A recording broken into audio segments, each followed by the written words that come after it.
পরিচালনার দায়িত্বে রয়েছে অন্তর্বর্তী সরকার। আহ, তাদের প্রসঙ্গে যদি বলি, তাদের সাথে আপনার সম্পর্ক কেমন? বিষয়টি তো রাজনৈতিক, এটি তো কোনো ব্যক্তি বিষয় না। আমরা প্রথম থেকে যে কথাটি বলেছি যে আমরা চাই এই অন্তর্বর্তীকালীন সরকার সফল হোক। অর্থাৎ আহ, অনেক কিছুর মতন, হ্যাঁ, বিভিন্ন বিষয় আছে। যেমন আমরা যদি মূল দুটো বিষয় বলি, যে কিছু সংস্কারের বিষয় আছে, একই সাথে একটি প্রত্যাশিত সুষ্ঠু নিরপেক্ষ স্বাধীন নির্বাচনের একটি বিষয় আছে। মূলত কিছু সংস্কার সহ, যেই সংস্কারগুলো না করলেই নয়, এরকম সংস্কার সহ একটি স্বাভাবিক সুষ্ঠু স্বাধীন নির্বাচন অনুষ্ঠিত করাই হচ্ছে বর্তমান সরকারের মূল লক্ষ্য। আমরা প্রত্যাশা করি যে ওনাদের উপরে যেটা মূল দায়িত্ব, সেটি ওনারা সঠিকভাবে সম্পাদন করবেন। আহ, এটাই তো আমাদের কাছে ওনাদের চাওয়া। রাজনৈতিক দল হিসাবে আমরা আশা রাখি, প্রত্যাশা করি যে ওনারা করবেন কাজটি সুন্দরভাবে। স্বাভাবিকভাবে এই কাজটির সৌন্দর্য বা কতটুকু ভালো মন্দভাবে করতে পারছেন, তার উপরেই মনে হয় সম্পর্কের উষ্ণতা বা শীতলতা, যেটাই বলেন, সেটা নির্ভর করবে। আপনি কয়েক মাস আগে একটি মন্তব্য করেছিলেন যে অন্তর্বর্তী সরকারের নিরপেক্ষতা নিয়ে জনমনে সন্দেহ তৈরি হয়েছে। আপনার এই মন্তব্যটি নিয়ে আমি প্রধান উপদেষ্টাকে জিজ্ঞেস করেছিলাম তার একটি সাক্ষাৎকারে যে এ বিষয়ে তার প্রতিক্রিয়া কি। তিনি তখন বলেছিলেন যে সন্দেহটা উনার মনে, অর্থাৎ আপনার মনে আছে কিনা সেটা তিনি জানতে চান। আপনার মনে কি সেই সন্দেহ আছে? দেখুন, আমি যখন এই কথাটি বলেছিলাম, সেই সময় পর্যন্ত আহ, এই মুহূর্তে আমার যতটুকু মনে পড়ে, সেই সময় পর্যন্ত ওনারা কিন্তু কোনো একটি একটি ওনারা কোনো সঠিক আহ, নির্বাচনের ব্যাপারে সঠিক কোনো ওনারা টাইম ফ্রেম বা কোনো কিছু বলেননি। ওনারা রোড ম্যাপ বলতে যা বুঝায়, আমরা নর্মালি যা বুঝে থাকি, এরকম কিছু বলেননি। এবং সে কারণেই শুধু আমার মনের মধ্যেই নয়, আমরা যদি সেই সময় বিভিন্ন মিডিয়া দেখি, বিভিন্ন মিডিয়া ব্যক্তিত্ব দেখি, যারা বিভিন্ন সময় বিভিন্ন জায়গায় আলোচনা করেন রাজনৈতিক বিষয় নিয়ে, প্রায় সকলের মনের মধ্যেই সন্দেহ ছিল। আমরা যখন দেখলাম যে অন্তর্বর্তীকালীন সরকার প্রধান ডক্টর ইউনূস, আহ, উনি মোটামুটিভাবে একটি রোড ম্যাপ ঘোষণা করলেন, এবং পরবর্তীতে আমরা দেখেছি বেশ কয়েকবার উনি ওনার যে সিদ্ধান্ত, সেটির ব্যাপারে উনি দৃঢ় অবস্থান গ্রহণ করেছেন। তারপর থেকেই খুব স্বাভাবিকভাবেই আহ, এই সন্দেহটি বহু মানুষের মন থেকে ধীরে ধীরে ধীরে চলে যেতে ধরেছে। আমি মনে করি ওনারা যা বলেছেন, ওনারা যতক্ষণ পর্যন্ত দৃঢ় থাকবেন ওনাদের বক্তব্যে, ওনাদের কাজে, এ ব্যাপারে যত বেশি দৃঢ় থাকবেন, তত এই সন্দেহ চলে যাবে আস্তে আস্তে। সেই সন্দেহ মনে হয় কিছুটা দূরীভূত হয়েছিল লন্ডনে যখন তিনি আপনার সাথে বৈঠক করলেন, তারপরেই 1 ফেব্রুয়ারিতে নির্বাচনের বিষয়টি কথা এসেছিল। তো সেই বৈঠকে কি একটা তো নির্বাচনের কথা তো হয়েছিল, যেহেতু সেটি পরে এসেছে। এর বাইরে কি আপনাদের মধ্যে আর কোনো কথা হয়েছে, আর কোনো বিষয়ে আহ, কোনো চিন্তা ভাবনা সমঝোতা কিছু হয়েছে? এর বাইরে স্বাভাবিকভাবেই আহ, উনি অত্যন্ত একজন স্বনামধন্য মানুষ, অত্যন্ত বিজ্ঞ মানুষ উনি। এর বাইরে তো অবশ্যই স্বাভাবিকভাবে সৌজন্যমূলক কথাবার্তা হয়েছে। এর বাইরেও উনি আমাকে জিজ্ঞেস করেছেন যে জনগণ যদি আপনাদেরকে সুযোগ দেয়, তাহলে আপনারা কি কি পদক্ষেপ গ্রহণ করবেন দেশের জন্য, দেশের মানুষের জন্য। এই বিষয়গুলো আলোচনা হয়েছে। আহ, আমার কিছু চিন্তা ভাবনা, দেশের মানুষকে নিয়ে, দেশের জনগণকে নিয়ে, দেশকে নিয়ে, আমরা যদি সুযোগ পাই, জনগণ আমাদেরকে যদি সেই সুযোগ দেন, তাহলে আমরা কি কি বিষয়, কি কি পদক্ষেপ গ্রহণ করব, সেই বিষয়গুলো নিয়ে কিছু কিছু আলোচনা হয়েছে। অন্তর্বর্তী সরকার গত 1 বছরে যে ভূমিকা রেখেছে নির্বাচনের বিষয়টিতে আপনি বললেন, এর বাইরে সরকার পরিচালনার ক্ষেত্রে, দেশ পরিচালনার ক্ষেত্রে যে ভূমিকা রেখেছে সেটাকে আপনি কিভাবে মূল্যায়ন করেন? অন্তর্বর্তীকালীন সরকার মানে ইন্টেরিয়াম, মানে এটা তো ক্ষণস্থায়ী বিষয়টি। তো খুব স্বাভাবিকভাবেই একটি দেশ পরিচালনা তো একটি বিশাল বিষয়। আমরা হয়তো ভূখণ্ডের ভিত্তিতে যদি বিবেচনা করি, হয়তো বাংলাদেশকে অনেকে বলবে ছোট দেশ, কিন্তু আমরা যদি জনসংখ্যার ভিত্তিতে বিবেচনা করি, বাংলাদেশ পৃথিবীর অনেক ভূখণ্ড হিসাবে বড় দেশ, এরকম অনেক দেশের থেকে অনেক বড়। কিন্তু ইউকের জনসংখ্যা 7 কোটির মতন, বাংলাদেশের জনসংখ্যা ±20 কোটির মতন এখন, কাজে ইউকের 3 গুণ বড়। এরকম একটি দেশ পরিচালনা করতে হলে স্বাভাবিকভাবেই জনগণের ম্যান্ডেট সহ একটি শক্তিশালী রাজনৈতিক সরকার প্রয়োজন। বিভিন্ন বিষয় থাকে, ইস্যুস থাকে, বিভিন্ন বিষয় আছে। তো এখন নির্বাচনের বাইরে অন্তর্বর্তীকালীন সরকারের পারফরম্যান্স, আপনি যেটা বললেন, আমরা সকল কিছু বিবেচনা করলে আমার কাছে মনে হয়েছে যে হয়তো ওনারা চেষ্টা করেছেন অনেক বিষয়, সব ক্ষেত্রে সবাই তো আর সফল হতে পারে না। স্বাভাবিকভাবে ওনাদের লিমিটেশনস কিছু আছে, সেই লিমিটেশনসের মধ্যে ওনারা হয়তো চেষ্টা করেছেন, যতটুকু পেরেছেন হয়তো চেষ্টা করছেন। আমি একটু পেছনে তাকাতে চাই, সেটা হচ্ছে যে ভাই, আমরা তো সামনে যেতে চাই, আপনি পিছনে কেন যাচ্ছেন? দেশকে সামনে নিতে হবে। মানে পেছন থেকেই তো শিক্ষা নিয়ে সামনে এগোতে হয়। তো পেছনের একটা বিষয়, সেটা হচ্ছে যে 1/11 সরকার বা সেনা সমর্থিত সরকার, সেই সময়টা নিয়ে রাজনীতিতে অনেক আলোচনা আছে। এমনি আপনার মূল্যায়নটা কি সেই সময়টাকে ঘিরে? এক বাক্যে বা সংক্ষেপে যদি বলতে হয়, 1/11 সরকার তো একটি উদ্দেশ্য প্রণোদিত, অসৎ উদ্দেশ্য প্রণোদিত একটি সরকার ছিল। আমরা দেখেছি তা সেই সরকার আসলে কিভাবে দেশের যতটুকু যেমনই হোক, বিভিন্ন ঘাত প্রতিঘাতের মধ্যে দিয়ে যতটুকুই রাজনীতি গড়ে উঠেছিল, গণতান্ত্রিক ভিত্তি ধীরে ধীরে গড়ে উঠছিল, ভুল ত্রুটি সব কিছুর ভিতর দিয়ে, কিন্তু আমরা দেখেছি যে কিভাবে তারা সব কিছু ভেঙে গুড়িয়ে দিতে চেয়েছিল, বিরাজনীতিকরণ করতে চেয়েছিল, দেশকে একটি অন্ধকার দিকে নিয়ে যেতে চেয়েছিল। পরবর্তীতে দেখেছি যে খুব সম্ভবত তাদেরই ভিন্ন আরেকটি রূপ অন্যভাবে দেখেছি আমরা, in the name of democracy. 2004 সালে আমি আপনার একটি সাক্ষাৎকার নিয়েছিলাম ঢাকায়। সে সময় আপনি বলেছিলেন যে বাংলাদেশের রাজনীতিতে একটি পরিবর্তন আনা, সেই কথা আপনি বলেছিলেন। তো বিএনপির রাজনীতিতে আসলে কতটা পরিবর্তন হয়েছে, বা ভবিষ্যৎ বিএনপি বা কেমন হবে? আমাদের রাজনীতির মূল লক্ষ্য বা উদ্দেশ্য হচ্ছে জনগণ, দেশ, দেশের সার্বভৌমত্ব। আমরা দুটো বিষয় নিয়ে বাংলাদেশে বড়ই খুব আমরা গর্ব করি, অহংকার করি। একটি হচ্ছে বাংলাদেশের গার্মেন্টস শিল্প, আর একটি হচ্ছে বাংলাদেশের প্রবাসীরা দিন রাত পরিশ্রম করে যে কষ্টার্জিত বৈদেশিক মুদ্রা পাঠান, সেটি। এই দুটোই কিন্তু বিএনপি শুরু করেছিল। আমরা দেখেছি বিএনপির সময় শুরু হয়েছিল প্রবাসীদের বিদেশ যাওয়া, একই সাথে গার্মেন্ট শিল্পের যে প্রসার। এর বাইরেও যদি আমরা দেখি 1974 সালে যে দুর্ভিক্ষটা হয়েছিল, পরবর্তীতে শহীদ রাষ্ট্রপতি জিয়াউর রহমান যখন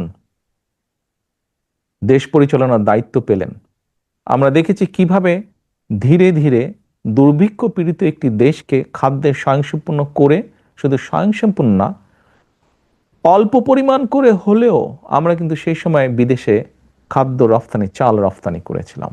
রাজনীতির দৃষ্টিকোণ থেকে যদি আমরা দেখি যে যেখানে একসময় সকল দলকে নিষিদ্ধ করে একটি দল বা বাকশাল করা হয়েছিল, আমরা দেখেছি যে বিএনপির কাঁধে যখন দেশ পরিচালনার দায়িত্ব পড়ে, তখন কিভাবে বহুদলীয় গণতন্ত্রের চালু আবার করা হয়েছিল।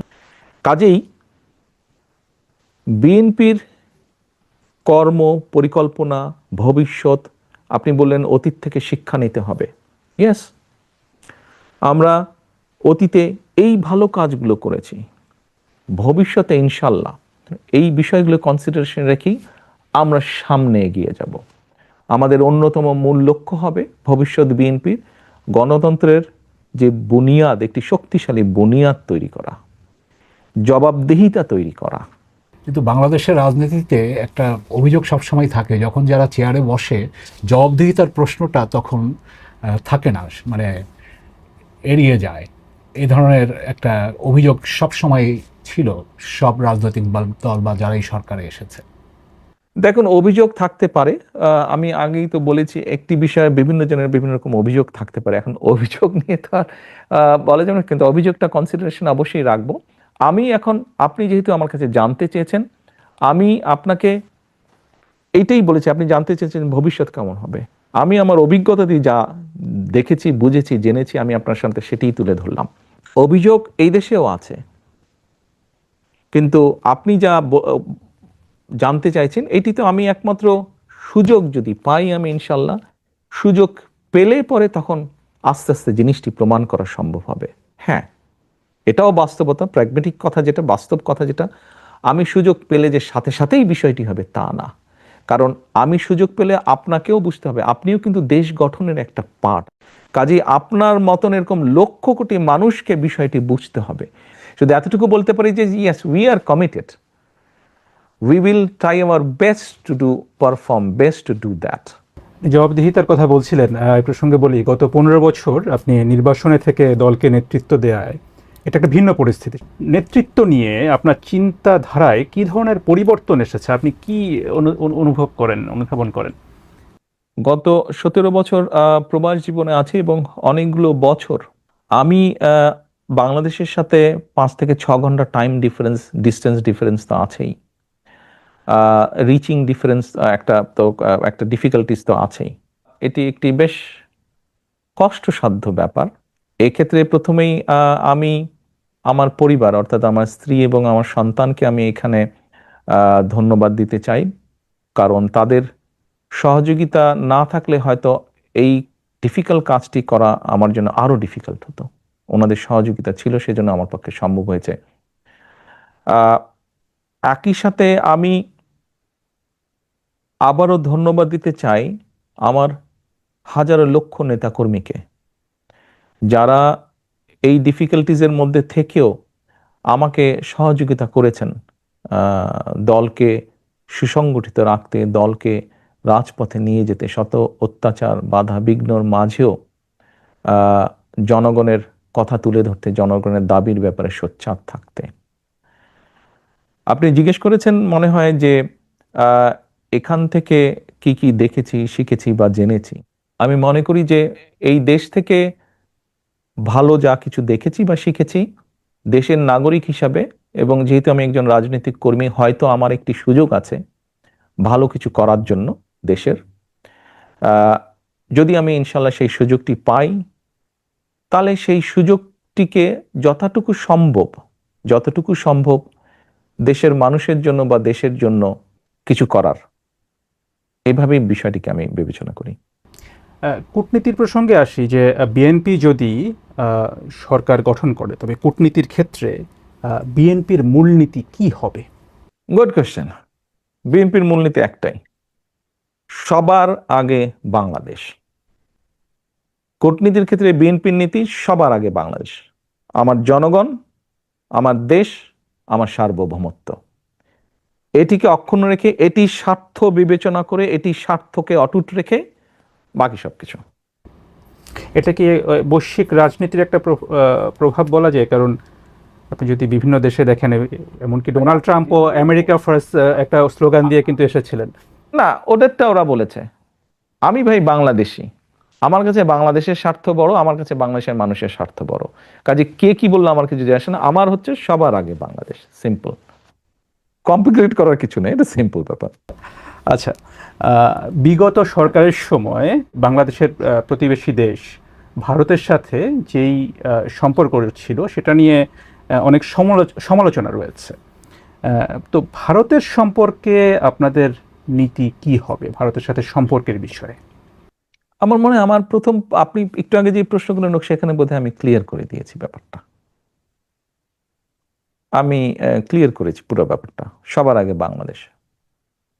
এখানে তো আপনি পার্টিকুলার একটি দেশের কথা বলেছেন, এখানে ওই দেশ বা অন্য দেশ তো বিষয় না। তো মানে বিষয় তো হচ্ছে ভাই বাংলাদেশ। আমার কাছে আমার স্বার্থ, আমি আগে আমার দেশের মানুষের স্বার্থ দেখবো, আমার দেশের স্বার্থ দেখবো, ওটাকে আমি রেখে তারপরে আমি ওটাকে আপহোল্ড করে আমি যা যা করতে পারবো আমি তাই করব। বাংলাদেশের স্বার্থ আপনারা সবার আগে নেবেন, সেটা আপনি পরিষ্কার করেছেন। ভারতের কথা বিশেষভাবে আসছে যেহেতু সেটি বাংলাদেশের প্রতিবেশী দেশ, এবং বাংলাদেশের 3 পাশেই এই দেশটি সীমান্ত রয়েছে, এবং এটি নিয়ে আপনিও জানেন যে হচ্ছে যে বিভিন্ন সময়ে কথা হয়, অন্তর্বর্তী সরকারের সময়ে কথা হয়েছে, আওয়ামী লীগের সময় তো সম্পর্ক নিয়ে বললাম, সেটা নিয়ে কথা হয়েছে। তাদের সাথে বাংলাদেশের সম্পর্ক কেমন হওয়া উচিত বা কেমন থাকা প্রয়োজন, সেটা নিয়ে আপনার চিন্তা কি? অবশ্যই আমি আমার পানির হিস্সা চাই। অবশ্যই আমি দেখতে চাই না যে আরেক ফেলানি ঝুলে আছে। অবশ্যই আমরা এটা মেনে নিব না। অর্থাৎ বাংলাদেশের স্বার্থের প্রসঙ্গে আপনি যাচ্ছেন যে পানির হিস্সা চাওয়া এবং সীমান্ত হত্যার বিষয়টি নিয়ে আপনারা সোচ্চার থাকবেন। না না, আমি উদাহরণ দিয়ে বললাম, দুটো উদাহরণ দিয়ে বোঝালাম আপনাকে যে আমাদের স্ট্যান্ডটা কি হবে। আমরা আমাদের পানির হিস্সা চাই, অর্থাৎ আমার দেশের হিস্সা, মানুষের হিস্সা আমি চাই, হিসাব আমি চাই, আমার যেটা ন্যায্য সেটা আমি চাই। অবশ্যই ফেলানি হত্যাকাণ্ডের মাধ্যমে আমি বুঝাতে চেয়েছি যে আমার মানুষের উপরে আঘাত আসলে অবশ্যই সেই আঘাতকে এভাবে আমি মেনে নিব না। একটা বিষয় যদি বলি, অন্তর্বর্তী 5ই আগস্টে আওয়ামী লীগ সরকার পতনের পর, এবং আপনিও জানেন যে শেখ হাসিনা দিল্লিতে গেছেন এবং সেখানে আছেন, ভারতের সাথে একটা সম্পর্কের শীতলতা দেখা গেছে গত 1 বছর ধরে। যেমন ধরুন, সেটি যাওয়া আসার ক্ষেত্রে, ব্যবসার ক্ষেত্রে নানা রকম। সেই ক্ষেত্রে কি কোনো পরিবর্তন আপনার সরকারে আসলে সেক্ষেত্রে কোনো পরিবর্তন হবে বা পরিবর্তনের ব্যাপারে আপনার উদ্যোগ নেবেন, এমন কোনো চিন্তা কি আপনাদের আছে? এখন তারা যদি স্বৈরাচারকে সেখানে আশ্রয় দিয়ে বাংলাদেশের মানুষের বিরাগ ভাজন হয়, সেখানে তো আমাদের কিছু করার নেই। এটা বাংলাদেশের মানুষ সিদ্ধান্ত নিয়েছে যে তাদের সাথে শীতল থাকবে, সো আমাকে আমার দেশের মানুষের সাথে থাকতে হবে। আমি একটু সংস্কারের ইস্যুতে আসি। এখন খুব আলোচিত ইস্যু সেটা হচ্ছে যে সংস্কারের কিছু বিষয়ে বিএনপির সাথে দেখা যাচ্ছে যে জামায়াত ইসলামী সহ বিভিন্ন দলের কিছুটা মত পার্থক্য বা মতবিরোধ দেখা যাচ্ছে। সেখানে যেমন এক ব্যক্তি প্রধানমন্ত্রী, সংসদ নেতা, দলের প্রধান থাকতে পারবেন না, এরকম একটা প্রস্তাব এসে যেখানে বিএনপি নোট অফ ডিসেন্ট দিয়েছে। মানে এই জায়গাটা যদি এক ব্যক্তি 3 পদে একই সাথে থাকেন, সেটা স্বৈরতান্ত্রিক একটা ব্যবস্থা তৈরির সুযোগ দেয় কিনা? সকলের প্রতি সম্মান রেখেই বলছি আমি, এই যে সংস্কার, বাংলাদেশে রাষ্ট্র মেরামতের ক্ষেত্রে বিভিন্ন বিষয়ে সংস্কার প্রয়োজন। একজন ব্যক্তি দুবারের বেশি প্রধানমন্ত্রী থাকতে পারবেন না, থাকবে না। এরকম আরো যে বিষয়গুলো আছে, এইগুলাই বাংলাদেশে যখন স্বৈরাচার ছিল তাদের মুখের উপরে, তাদের চোখের দিকে চোখ রেখে আমরা বিএনপি বলেছিলাম। এখন হয়তো অনেকে সংস্কারের কথা বলছেন, সেদিন কিন্তু সংস্কারের সও তারা বলেননি। তারপরেও পরিপূর্ণ শ্রদ্ধা রেখে আমি বলতে চাই সকলের প্রতি যে বিএনপি নোট অফ ডিসেন্ট দিলে সেটি সমস্যা, অর্থাৎ বিএনপিকে এগ্রি করতে হবে সবার সাথে, তাহলে ঠিক আছে। কিন্তু বিএনপি যদি কোনোটার সাথে একমত না হয় তাহলে বেঠিক। এটি তো গণতন্ত্র হলো না। মানে আমাকে অন্যের সাথে একমত হতে হবে তাহলে গণতন্ত্র, আমি যদি অন্যের সাথে দ্বিমত করি তাহলে গণতন্ত্র না। এটি কেমন গণতন্ত্র? কারণ গণতন্ত্রের মানেই তো হচ্ছে বিভিন্ন মতামত থাকবে, আমরা অনেক ব্যাপারেই একমত হব, হয়তো সকল ব্যাপারে একমত হব না, কিছু ব্যাপারে হয়তো দ্বিমত থাকতেই পারে। এটিই তো গণতন্ত্র, এটিই তো এসেন্স অফ গণতন্ত্র। আমরা তো কোনো হাইড অ্যান্ড সিক করছি না। আমি যেটা মনে করছি যে ভাই আমি মনে করছি যেটা আমার দৃষ্টিতে ঠিক না, আমি বলছি ঠিক না। কিন্তু আপনি যেটা বলছেন যে 2 বছর আগে 2023 সালে আপনারা 31 দফা দিয়েছেন, সেই 31 দফাতেই আপনারা সংস্কারের যে সব বিষয় সেখানে রাষ্ট্রপতি, প্রধানমন্ত্রী ক্ষমতার ভারসাম্য আনার কথা বলছেন। তাহলে এই বিষয়গুলোতে আপত্তি কেন? মানে না, আমরা যেটাতে বলেছিলাম আমরা সেখানে এখনো আছি। যতটুকু বিষয় আমরা বলেছি যে যতটুকু ভারসাম্য হওয়া উচিত, যে যে বিষয়ে যতটুকু বিবেচনা করা উচিত, আমরা সেই বিষয়ের মধ্যে এখনো কম বেশি আছি। খুব একটা আমার অবস্থান থেকে তো আমরা অবস্থান পরিবর্তন করিনি। কিন্তু মানে মূল যে বিষয়গুলো, যেমন যেটা বড় বিরোধ হিসেবে আসছে, বড় মতপার্থক্য হিসেবে আসছে, যে এক ব্যক্তি 3 পদে একসাথে থাকা, সেখানেই তো আপত্তিটা থাকছে বিএনপির। না, আমরা তো তখনও বলিনি যে এক ব্যক্তি 3 পদে থাকতে পারবে না। এটা অন্যরা কেউ বলছে যে এক ব্যক্তি 3 পদে থাকতে পারবে না। আমরা মনে করি না যে এটাতে স্বৈরাচারী হওয়ার কোনো কারণ আছে।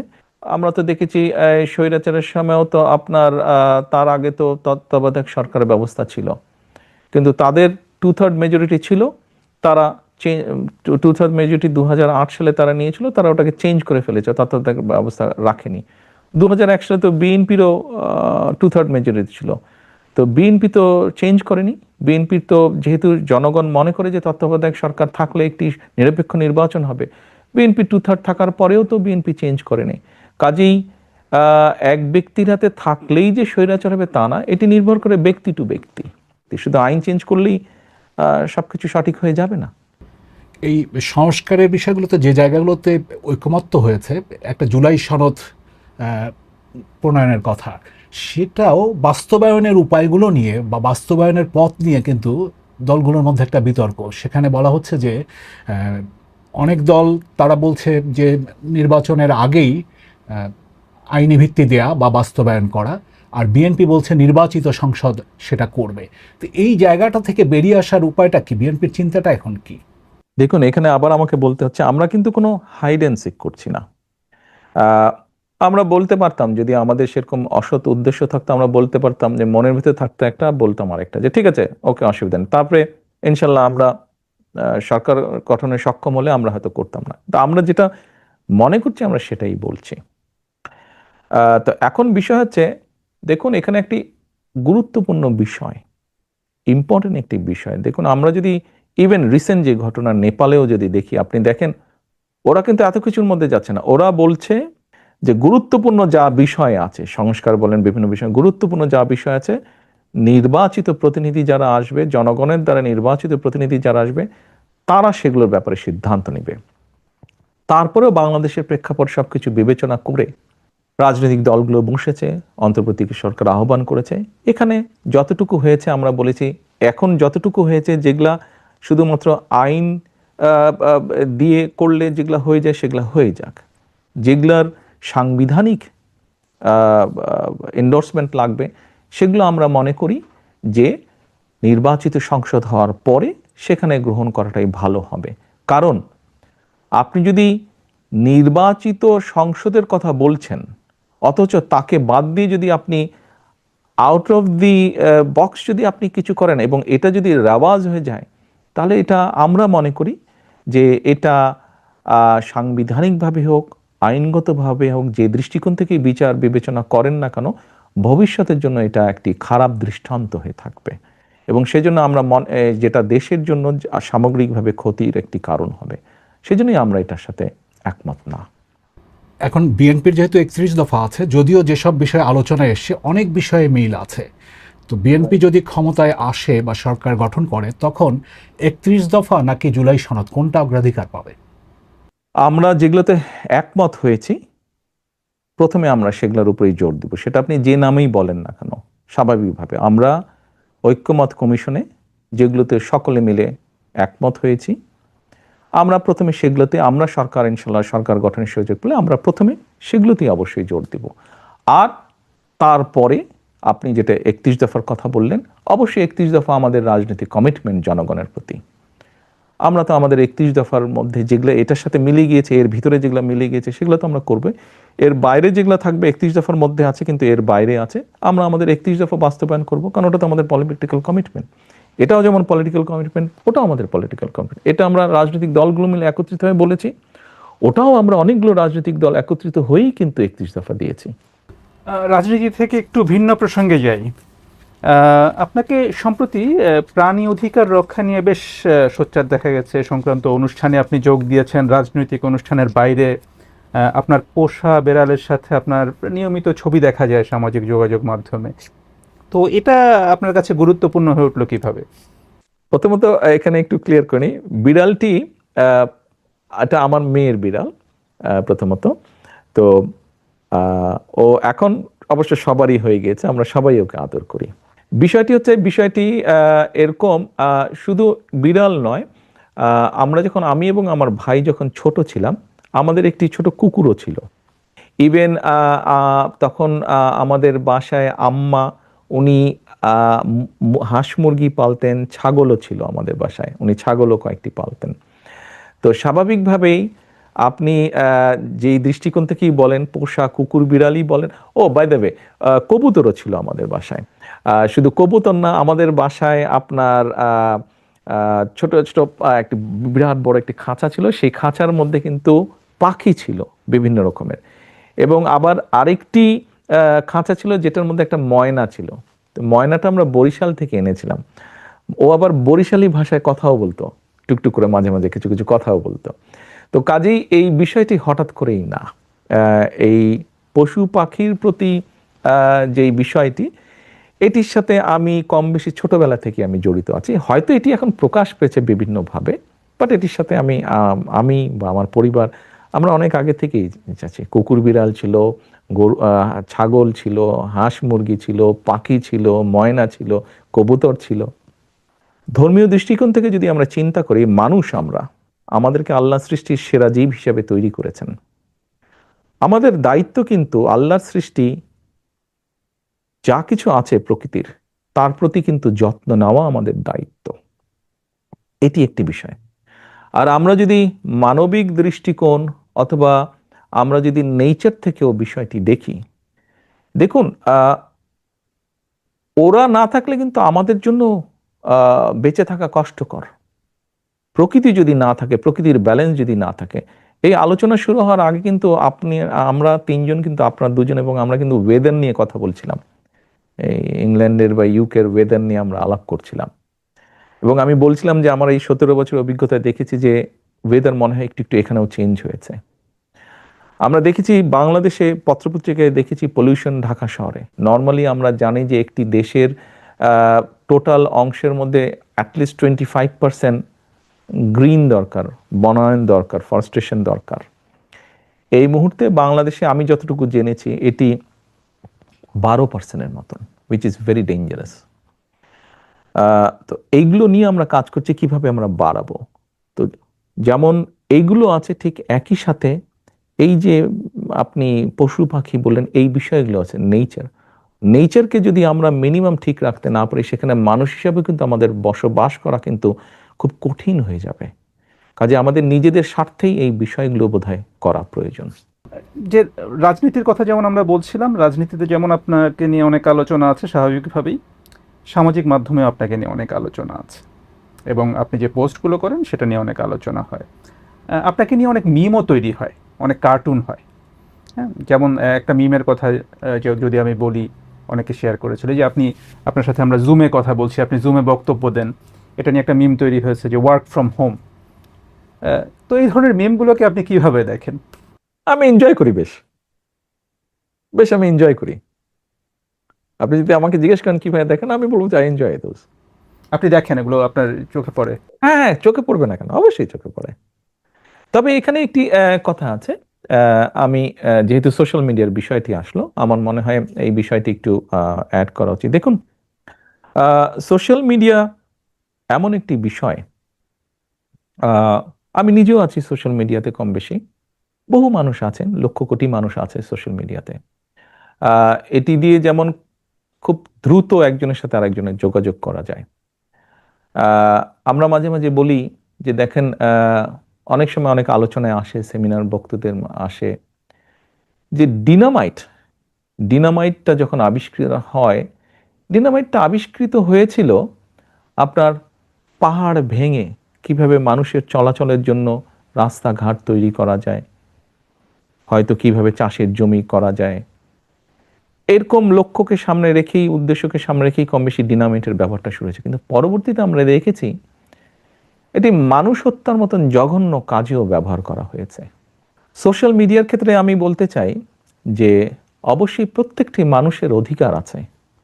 যেহেতু আমরা গণতন্ত্রে বিশ্বাস করি, মানুষের বাক ব্যক্তি স্বাধীনতায় আমরা বিশ্বাস করি, প্রত্যেকটি মানুষের অধিকার আছে তার মতামত প্রকাশ করার। তবে আমরা যদি সকলে এতটুকু সচেতন হই যে আমি আমার মত ঠিকই প্রকাশ করলাম, কিন্তু এই মত প্রকাশের ফলে কি কেউ ক্ষতিগ্রস্ত হলো কি না, এই বিষয়টিকে যদি আমরা বিবেচনায় রাখি, একটি মানুষ ক্ষতির সম্মুখীন হলো কিনা, ক্ষতিগ্রস্ত হলো কিনা, এই বিষয়টিকে বোধহয় আমাদের বিবেচনায় রাখা উচিত। এটি 1 নম্বর। দ্বিতীয়ত হচ্ছে, সোশ্যাল মিডিয়ার বহুল ব্যবহারের ফলে ডিসইনফরমেশন বা মিসইনফরমেশন, এই বিষয়টিও চলে এসছে সামনে, কথাটিও চলে এসছে। একটি জিনিস আমি দেখলাম বা শুনলাম, সাথে সাথেই আমি সেটিতে ঝাঁপিয়ে পড়লাম না করে। আমার মনে হয় ফ্যাক্ট চেক বলে যেই কথাটি আছে সোশ্যাল মিডিয়াতে, এটা সব জায়গায় আছে, এই ব্যাপারেও যদি আমরা একটু অ্যালার্ট থাকি সবাই, এই ব্যাপারে যদি একটু সচেতন থাকি যে ঠিক আছে এটি একটু যাচাই বাছাই করে নেই, যদি সত্য হয় অবশ্যই আমার সেখানে মতামত থাকবে। কিন্তু যদি মিথ্যা হয় বিষয়টি, কেন আমি এখানে মতামত দেবো? একটি মিথ্যার সাথে আমি কেন নিজেকে সংশ্লিষ্ট করব? একটি খারাপ কিছুর সাথে কেন আমি নিজেকে সংশ্লিষ্ট করব? এটি আমি আমার মতামতটা প্রকাশ করলাম। আমরা প্রায় শেষ দিকে চলে আসছি। আমি একটা প্রশ্ন করতে চাই যে রাজনৈতিক পট পরিবর্তন যেটা হয়েছে গত বছরের 5ই আগস্ট, তারপর থেকে বিএনপির পক্ষ থেকে যেসব বক্তব্য বা প্রতিশ্রুতি দেয়া হচ্ছে সেগুলো বাস্তবায়ন হবে, এই প্রশ্নে মানুষকে কিভাবে আস্থায় নেবেন আসলে? এই প্রশ্নের উত্তরে যদি একটু এইভাবে বলি, স্বাভাবিকভাবেই রাজনৈতিক দল হিসাবে তো আমাদের একটি পরিকল্পনা আছে। আপনাদের বিভিন্ন প্রশ্নের উত্তরে আমি কিছু কিছু বলেছি। তো ব্যাপারটা হচ্ছে এরকম যে দেখুন, এই মুহূর্তে মাঠে আমরা যেই রাজনৈতিক দলগুলো আছি, আমরা ধরে নিতে পারি যে এই রাজনৈতিক দলগুলো ইনশাল্লাহ আগামীতে দেশ পরিচালনা করতে পারে। তার মধ্যে বিএনপিরই কিন্তু দেশ পরিচালনা করার অভিজ্ঞতা আছে। আপনাকে যদি আপনি ধরেন এখন লন্ডন আসবেন, তো আপনি একটা প্লেনে উঠলেন, প্লেনের যে প্লেন চালাবে উড়াবে, সে যদি আপনাকে বলে যে ভাই আহ, কিছু মনে করেন না, আমার ঠিক লাইসেন্সটা হয়নি এখনো, তবে আমার মনে হয় আমি চেষ্টা করলে আপনাকে নিয়ে যেতে পারবো লন্ডন পর্যন্ত উড়িয়ে, আপনি কি তার সাথে উঠবেন প্লেনে? নিশ্চয়ই আপনি উঠবেন না। আপনি একজন অভিজ্ঞ ড্রাইভারের সাথে উঠতে পারেন, কিন্তু অভিজ্ঞ ড্রাইভারও হয়তো অনেক সময় খেয়াল করতে গাড়ি হয়তো ঠিকই চালাচ্ছে সেফলি, কিন্তু রাস্তায় তো গর্ত খাড়াখন্দ থাকবেই, একটু জার্কিং হতেই পারে, জোরে অনেক সময় ব্রেক হতেই পারে, ঝাঁকুনি লাগতেই পারে, কিন্তু অভিজ্ঞ ড্রাইভার আপনাকে মোটামুটি ঠিকভাবে নিয়ে যাবে, নিয়ে যাওয়ার সর্বোচ্চ সে চেষ্টা করবে, কারণ তার সেই অভিজ্ঞতা আছে। তো কাজেই আমরা যদি দেখি যে ভালো কাজ বা কমিটমেন্ট, আপনি যেটা বলেন বিএনপি করবে কিনা, আমরা তো করেছি, হতে পারে আমাদের দ্বারা কিছু ভুল ত্রুটি হয়েছে। আপনি একটু আগে একটা কথা বলেছিলেন, মানুষ তো অতীত থেকেই শিখে। ইয়েস, আমরাও দেখেছি, আমরাও অতীত থেকে অভিজ্ঞতা অর্জন করেছি, এক্সপিরিয়েন্স অর্জন করেছি যে ঠিক আছে এই কাজটি এইভাবে করলে হয়তো ভুল হয়, এটি আমরা ভবিষ্যতে ইনশাল্লাহ করবো না। বাট আমাদের অভিজ্ঞতা আছে, অভিজ্ঞতার আলোকে আমরা ভালো মন্দর যাচাইয়ের আমরা করতে পারবো। একই সাথে আমাদের কমিটমেন্ট আছে, যে কমিটমেন্ট দিয়ে আমরা ডেলিভারি করতে পারবো এবং আমরা ডেলিভারি করতে চাই। শেষ প্রশ্নটি করি তাহলে আপনাকে, এবং ভবিষ্যতের দিকে তাকিয়েই, যে বিগত সরকারের আমলে তাদের উপর একটা বিষয়, একটা বড় সমালোচনা ছিল যে মত প্রকাশের স্বাধীনতা এবং সংবাদ মাধ্যমের স্বাধীনতার উপরে হস্তক্ষেপ। আপনারা যদি ক্ষমতায় আসেন, সেক্ষেত্রে মত প্রকাশের স্বাধীনতা বা সংবাদ মাধ্যমের উপর দমন পীড়ন, এই বিষয়গুলো যে আর হবে না, সেই নিশ্চয়তা কি আপনি দিতে পারেন? জিএস পারি, একদম দিতে পারি। আপনি 2001 থেকে 2006 পর্যন্ত পত্রপত্রিকা খুলুন, আমি কারো নাম উল্লেখ করব না, কোনো পত্রিকার কথা উল্লেখ করব না, শুধু খুলে দেখুন কিভাবে অনেক খবর ছাপা হয়েছিল যার সত্যতা কিন্তু ছিল না, অপপ্রচার ছিল, কিন্তু অপপ্রচারটাকে সংবাদ হিসেবে চালিয়ে দেওয়া হয়েছিল। আপনি কি শুনেছেন? আপনি কি আমাকে প্রমাণ দিতে পারবেন, বলতে পারবেন যে বিএনপির সময়, আমি কিন্তু বলতে পারবো অনেক অনেক অনেক সাংবাদিকের নাম যারা নির্যাতনের শিকার হয়েছেন স্বৈরাচারের সময় এবং পরবর্তীতে দেশ ছেড়ে চলে যেতে বাধ্য হয়েছেন, ইভেন এখনো অনেকে প্রবাস জীবনে আছেন, এরকম বহু সাংবাদিক। আমি বলতে পারবো স্বৈরাচারের সময় বহু সাংবাদিককে বিভিন্ন জায়গা থেকে ফোন করে বিভিন্ন রকম ভয় ভীতি প্রদর্শন, ধমক দেওয়া হতো। বিএনপির সময় এগুলো করা হয়নি, কারণ তখন সংবাদপত্রে যে খবরগুলো প্রকাশিত হয়েছে তৎকালীন বিএনপি সরকার সম্পর্কে, আমার সম্পর্কে যে খবরগুলো প্রকাশিত হয়েছে, যদি ওইরকম হতো তাহলে কিন্তু ওরকম খবর প্রকাশিত হতো না। অর্থাৎ বিএনপির সময় যদি অত্যাচার নির্যাতন থাকতো তাহলে খবরগুলি প্রকাশিত হতো না স্বাভাবিকভাবে, যা হয়নি বিগত সরকারের সময়, স্বৈরাচার সরকারের সময়। কাজে আপনাকে আমি গ্যারান্টি দিয়ে বলতে পারি বিএনপি অতীত সরকারের সময় যেরকম সাংবাদিকদেরকে গুম করা হয়নি, সাংবাদিকদেরকে নির্যাতন করা হয়নি, সাংবাদিকদেরকে দেশ ছেড়ে যেতে হয়নি, বাধ্য হতে হয়নি, ইনশাল্লাহ ভবিষ্যতেও হবে না। তাহলে কি সংবাদ মাধ্যমের স্বাধীনতা বা মত প্রকাশের স্বাধীনতার যেই সীমাবদ্ধ করে এ ধরনের যে আইনগুলো রয়েছে সেগুলো আপনারা বাতিল করবেন, এটা কি ধরে নেওয়া যায়? অবশ্যই আমরা সকলে মিলে বসবো, আলোচনা করব, আপনাদের মতন সাংবাদিক সহ যারা আছেন তাদের সাথে আলোচনা করব, আলোচনা করে সেগুলোকে আমরা এরকম কালো আইন যা যা আছে আমরা আস্তে আস্তে ঠিক করব। তবে এখানে বোধহয় একটি বিষয় আবার আমাকে উল্লেখ করতে হয়, যেটি আমি সোশ্যাল মিডিয়ার ক্ষেত্রে বলেছি। দেখুন, এটি তো সবাইকে মিলে করতে হবে। যেভাবে অপপ্রচারকে তো অবশ্যই সংবাদ হিসাবে তো প্রচার করা ঠিক নয়, তাই না? এটি যেরকম আপনাদের যেরকম ওটি চাওয়া থাকবে ভবিষ্যৎ সরকারের কাছে, যারাই আসুক সরকারে, রাজনৈতিক কর্মী হিসাবে আমাদেরও অনুরোধ থাকবে আপনাদের প্রতি যে অপপ্রচারকে সংবাদ হিসাবে যেন প্রচারিত